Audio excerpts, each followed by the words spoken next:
আসসালামু আলাইকুম বন্ধুরা। মানুষেরা নিজেদের ধর্ম কেন ত্যাগ করে? মুসলিম, ইহুদি আর খ্রিস্টান ধর্ম কি আসলেও তিন ভাইয়ের মতো? আজ আপনাদের জন্য ২০২৪ সালে মুক্তি পাওয়া সবচেয়ে বিতর্কিত থ্রিলার সিনেমার গল্প নিয়ে হাজির হলাম, যে গল্পে দুজন মেয়ের সাথে এমন কিছু ঘটবে যা হয়তো ইতিহাসের কোনো সিনেমাতে কখনো দেখানো হয়নি।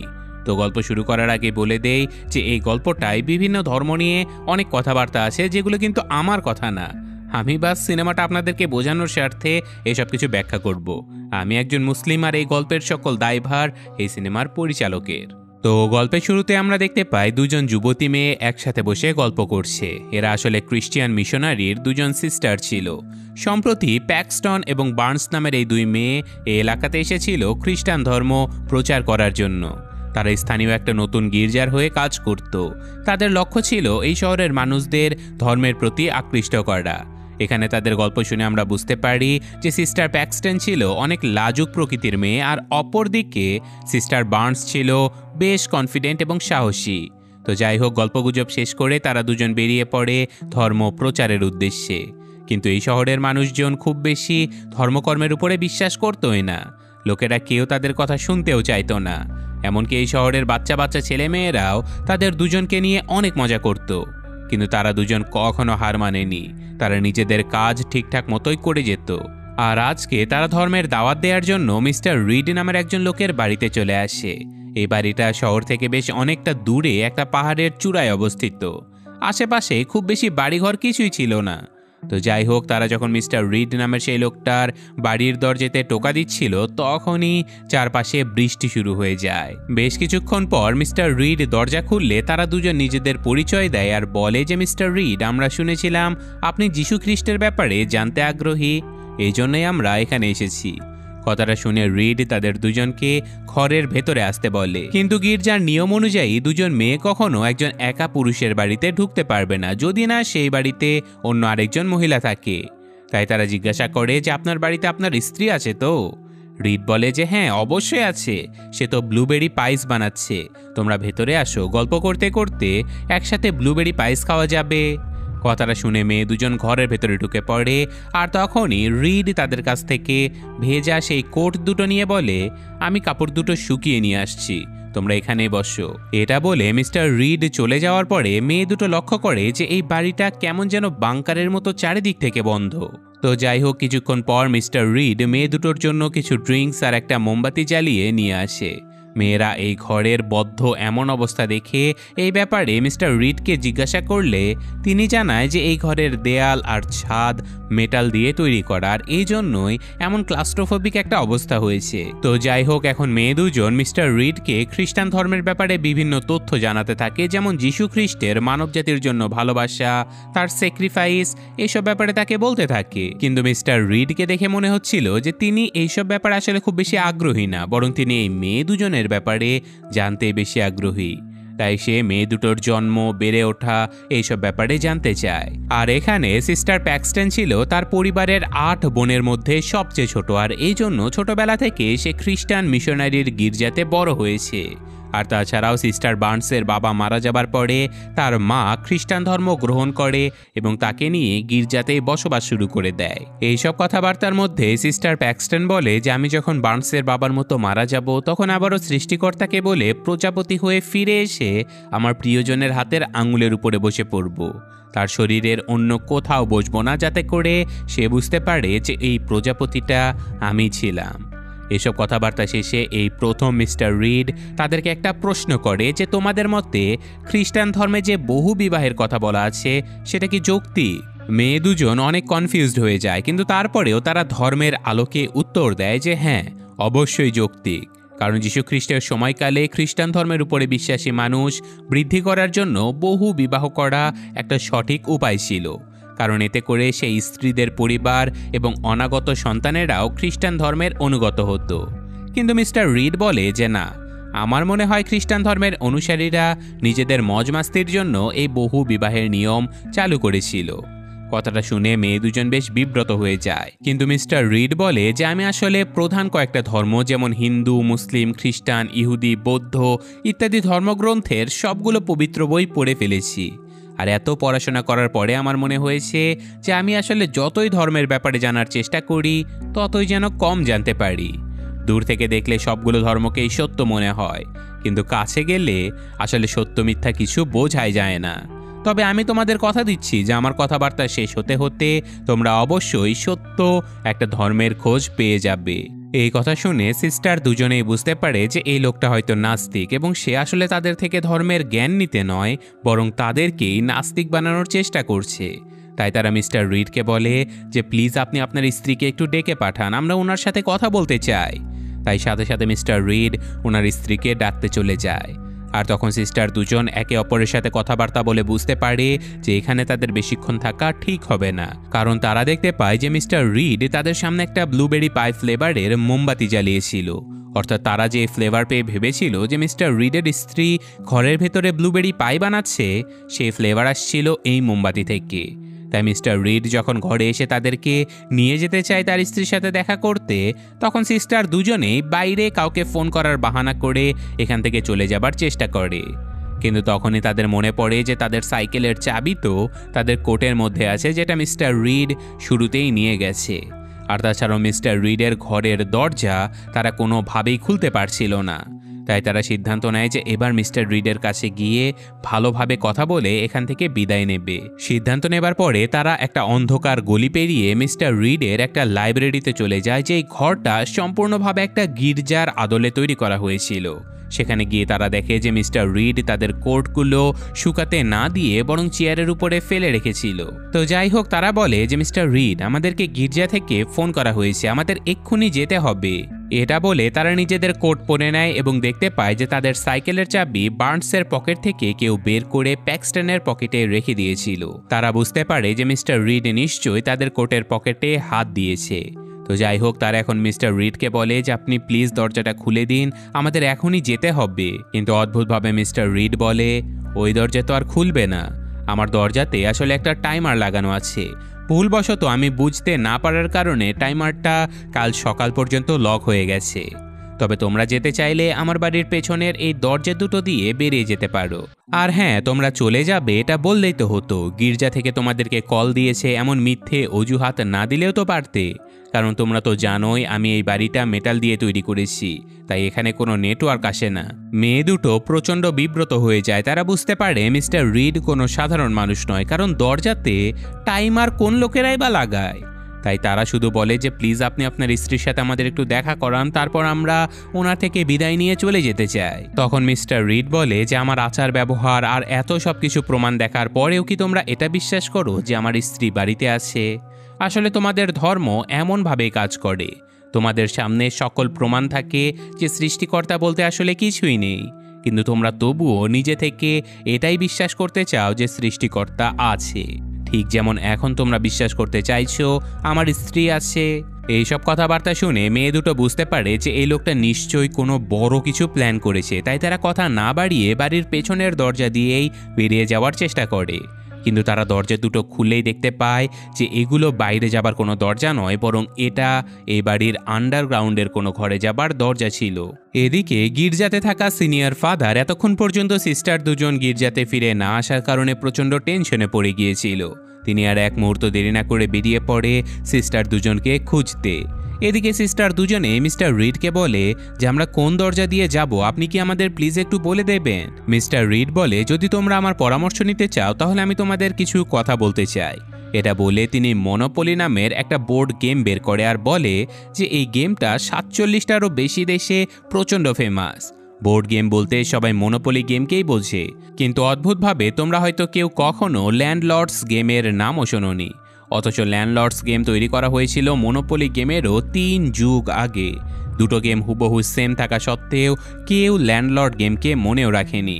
মেয়েটা বলছিল যে এই গেমের সাথে আমাদের বাইরে বেরোনোর কী সম্পর্ক আছে? তখন মিস্টার রিড তাদেরকে বলে অনেক সম্পর্ক রয়েছে। তোমরা কি একজন সৃষ্টিকর্তাকে বিশ্বাস করো? মেয়ে দুজন বলে যে হ্যাঁ, আমরা একজন পরমাত্মা বা ঈশ্বরকে বিশ্বাস করি। মিস্টার রিড বলে যে পৃথিবীর সবচেয়ে বড় একত্ববাদ 3টে ধর্ম হলো ইহুদি, খ্রিস্টান এবং মুসলিম। ধর্ম 3টাই এই বোর্ড গেমের মতো, এদের মাঝে অনেক মিল রয়েছে, অনেক চরিত্র সেম রয়েছে। ধর্মগুলোতে সৃষ্টিকর্তা মানুষের জন্য যে বার্তাবাহক বা প্রফেট পাঠিয়েছে তারা কিন্তু একজন ঈশ্বরেরই প্রচার করেছে। কিন্তু তবুও এই 3টে ধর্মই নিজেদেরকে আলাদা করে নিয়েছে এবং নিজেদের ধর্মকেই সত্যি মনে করে। তোমাদের কি মনে হয় আসলে এই 3টে ধর্ম সত্যি? আর যদি সত্যি হয় তাহলে তোমরা শুধুমাত্র খ্রিস্টান ধর্ম কেন প্রচার করছো? আর যদি ধর্ম 3টে মিথ্যেই হয় তাহলে প্রচার করা বাদ কেন দিচ্ছ না? যদি এখনও তোমাদের মনে ঈশ্বরের প্রতি বিশ্বাস থাকে তাহলে তোমরা প্রথম দরজা দিয়ে বেরিয়ে যেতে পারো, আর যদি বিশ্বাস না থাকে তাহলে দ্বিতীয় দরজা দিয়ে। মেয়েদের মধ্যে প্যাক্সটন ভেবেছিল যে এই লোকটা হয়তো তাদেরকে জোরপূর্বক নাস্তিক বানাতে চায়, তাই বাঁচতে হলে তাদের অবিশ্বাসের দরজা দিয়ে বেরিয়ে যেতে হবে। কিন্তু সিস্টার বার্নস ভেবেছিল যে এই লোকটা হয়তো তাদেরকে পরীক্ষা করতে চায় যে বিপদে পড়লে তারা তাদের বিশ্বাস আগলে রাখে নাকি ছেড়ে দেয়, তাই তাদের বিশ্বাসের দরজাটাই চুজ করা উচিত। কিন্তু যাবার আগে বার্নস তাকে বলে যে আপনি আমাদেরকে ভুলভাল বোঝানোর অনেক চেষ্টা করেছেন, কিন্তু তাতে আমাদের কিচ্ছু যায় আসেনি, কারণ আপনি ধর্মগুলোর মাঝে হাতে গোনা কিছু মিল দেখিয়ে অনেক বড় বড় অমিলগুলো এড়িয়ে গেছেন। যেমন মুসলিমরা বিশ্বাসই করে না যে যীশু খ্রিস্ট ক্রুশবিদ্ধ হয়েছে। ইহুদিরা তো যীশু খ্রিস্টকে মেনেই নেয় না, তাদের বিশ্বাস তো মোজেস বা মুসা আলাহিসাল্লামের উপরে। আর আপনি বাস মিশনারিদেরকে অপমান করার জন্য একটা রাস্তা খুঁজছিলেন। আমরা এখনও সৃষ্টিকর্তার উপরে বিশ্বাস রাখি এবং বিশ্বাসের দরজা দিয়েই বেরিয়ে যাব।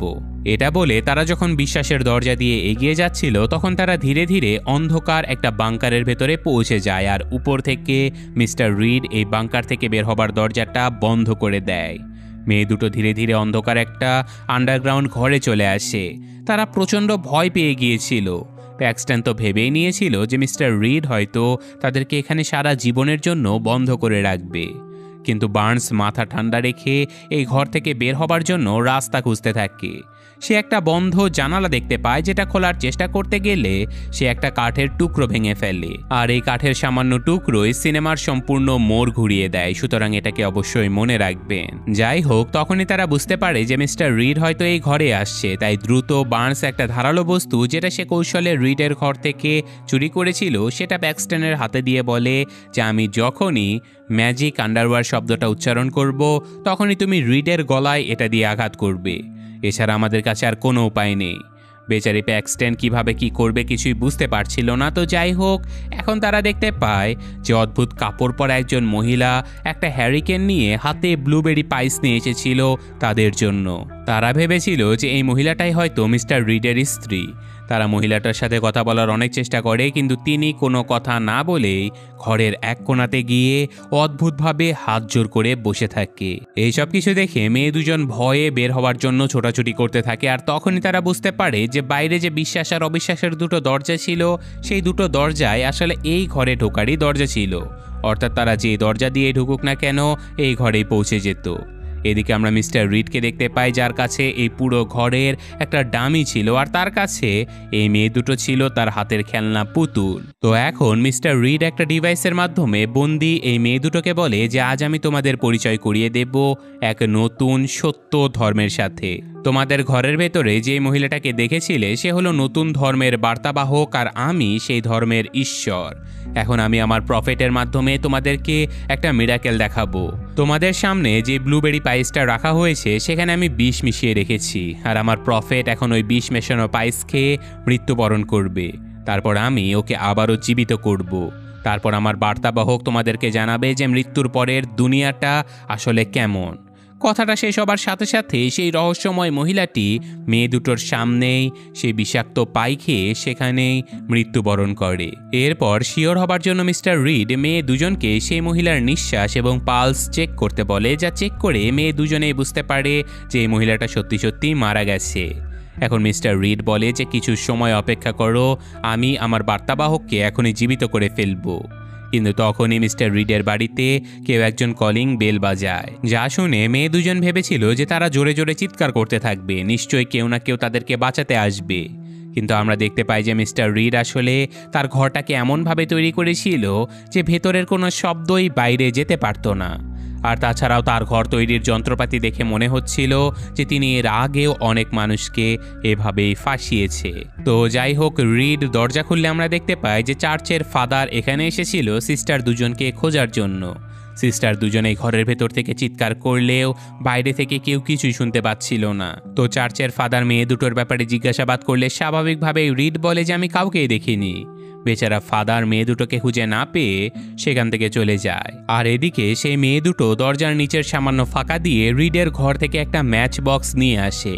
তারা ভেবেছিল যে এই ঘরের ভেতরে আগুন জ্বালিয়ে তারা বাইরে ধোঁয়া পাঠিয়ে সাহায্যের জন্য সিগন্যাল দেবে, কিন্তু দুর্ভাগ্যবশত তারা আগুনই জ্বালাতে পারছিল না। এইসব কিছু করতে গিয়ে তারা খেয়াল করে যে টেবিলের উপরে পড়ে থাকা সেই মৃত মহিলাটা গায়েব হয়ে গেছে। শুধু তাই নয়, হঠাৎ করে সেই মহিলাটা জীবিত হয়ে তাদের পেছনে এসে দাঁড়ায়। তারা দুজনেই তো প্রচণ্ড ভয় পেয়ে যায়, কিন্তু সেই মহিলাটা তাদেরকে বলে যে ওপারের দুনিয়ার কন্ট্রাক্টর আমার নাম ধরে রেখেছে, আর আকাশের ওই সাদা মেঘ কোনো স্বর্গ নয়, এসব কিছুই সত্য নয়। তাই কথাগুলো শেষ হতে না হতেই ঘরের ভেতরে মিস্টার রিড প্রবেশ করে। সে নিজের বার্তাবাহককে ধন্যবাদ দিয়ে সেখান থেকে বাইরে বের করে দেয় এবং তারপর সিস্টার দুজনকে বলে যে তোমরা তাহলে এক অদ্ভুত মিরাকেলের সাক্ষী হলে। এখন এই ঘটনাগুলো আমার ধর্মগ্রন্থে লিপিবদ্ধ করা হবে। বার্নস তো বুঝতেই পারছিল না যে এখন কি বলা উচিত, কিন্তু প্যাক্সটন ভয় পেয়ে বলে যে আমি শুনেছি প্রফেট বলেছেন যে তিনি মৃত্যুর পরে কন্ট্রাক্টর বা ফেরেস্তা যিনি প্রফেটের নাম ধরে রেখেছে, আর তিনি মৃত্যুর পরে কোনো স্বর্গ খুঁজে পায়নি। কিন্তু এত সব কিছুর পরেও বার্নস তার কথায় বিশ্বাস করছিল না। তাই মিস্টার রিড বলে যে তোমরা যদি চাও তাহলে কিছুক্ষণের জন্য তোমরাও মৃত্যুবরণ করে পরকালের দুনিয়াটা দেখে আসতে পারো। আমি কথা দিচ্ছি আমার বার্তাবাহকের মতো আমি তোমাদেরকেও জীবন্ত করে ফেলবো। কিন্তু বার্নস বুঝতে পেরেছিল যে মিস্টার রিড আসলে তাদেরকে কোনো মিরাকেল দেখায়নি, বরং তিনি কোনো একটা ম্যাজিক ট্রিক করেছে। তাই সিস্টার বার্নস বলতে থাকে যে আমি যখন কেজি স্কুলে পড়াশোনা করতাম তখন কলি নামের একটা মহামারী শুরু হয়ে যায়, যেটাতে আক্রান্ত হয়ে আমি ক্লিনিক্যালি ডেড হয়ে গিয়েছিলাম। আর তখন আমি তোমার বার্তাবাহকের বর্ণনার মতোই অনেক কিছু দেখেছিলাম, যেমন সাদা মেঘ, অফুরন্ত সমতল ভূমি, তীব্র আলোর ঝলকানি, এইসব কিছু। আসলে যখন হৃদস্পন্দন বন্ধ হয়ে যায় অথবা মস্তিষ্কে অক্সিজেন সরবরাহ থাকে না, তখন মস্তিষ্ক এমন উল্টাপাল্টা অনেক কিছুই মানুষকে দেখায়। এসব কিছু মৃত্যুর পরবর্তী জীবন নয়, এটা কেবলমাত্র মৃত্যুর কাছাকাছি যাবার একটা অভিজ্ঞতা। আমি এসব কিছু আগেই দেখে এসেছি, সুতরাং আমাকে এইসব ভুলভাল বুঝিয়ে কোনো লাভ নেই। এটা বলেই সে ম্যাজিক আন্ডারওয়্যার শব্দটা উচ্চারণ করে, আর সাথে সাথে রিড একটা ব্লেড দিয়ে তার গলা কেটে ফেলে।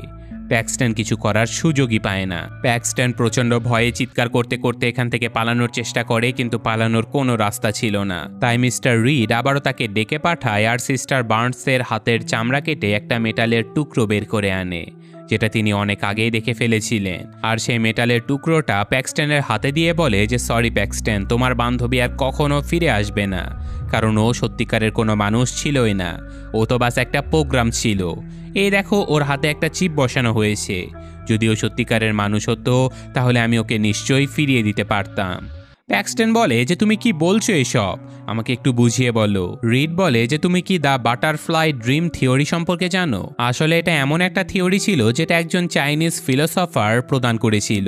তিনি একদিন স্বপ্নে দেখে যে তিনি প্রজাপতি হয়ে আকাশে উড়ে বেড়াচ্ছে, কিন্তু তারপর যখন তিনি ঘুম থেকে জেগে ওঠে তখন তার মনে প্রশ্ন জেগে ওঠে যে আসলে তিনি এতক্ষণ স্বপ্নের মাঝে প্রজাপতি হয়ে উড়ছিলেন, নাকি সেই উড়তে থাকা প্রজাপতিটা নিজেকে মানুষ মনে করে তাকে স্বপ্ন দেখছে। অর্থাৎ তার কাছে এই বাস্তব দুনিয়াটা কোনো স্বপ্ন বা সিমুলেশন নয়। তো আসলে আমি অনেক গবেষণা করে বুঝতে পেরেছি যে আমাদের এই বাস্তব জগৎটা সম্পূর্ণভাবে একটা সিমুলেশন। তোমার বান্ধবী আমাদের এই সিমুলেশনের জগতে একটা রোবটের মতো ছিল, আর তুমি হলে এই জগতের একজন বাস্তব সত্তা। তুমি যখন মারা যাবে তখনই মূলত তোমার এই স্বপ্ন ভঙ্গ হয়ে তুমি নতুন এবং আসল জগতে জেগে উঠবে। মনে আছে আমার বার্তাবাহক বলেছিল যে এইসব কিছুই সত্য নয়। আসলে সে বোঝাতে চেয়েছে এই দুনিয়া সত্য নয়। তাহলে কি তুমি বাস্তব দুনিয়াতে জেগে ওঠার জন্য এই দুনিয়াতে মারা যেতে প্রস্তুত? কিন্তু প্যাক্সটন এখানে সবাইকে অবাক করিয়ে দিয়ে বলে যে আমি বুঝতে পেরেছি, আপনি আমাকে নাস্তিক বানাতে না পেরে এই সিমুলেশনের মিথ্যে থিওরিটা বিশ্বাস করানোর জন্য বাধ্য করতে চাচ্ছেন। আসলে আপনি আমাদের একটা ম্যাজিক ট্রিক দেখিয়েছেন, কারণ আমার মনে হয় আপনি কোনো মৃত মানুষকে জীবিত করেননি, বরং মৃত লাশটাকে সরিয়ে হুবহু দেখতে অন্য একটা মহিলাকে আমাদের সামনে নিয়ে এসেছেন।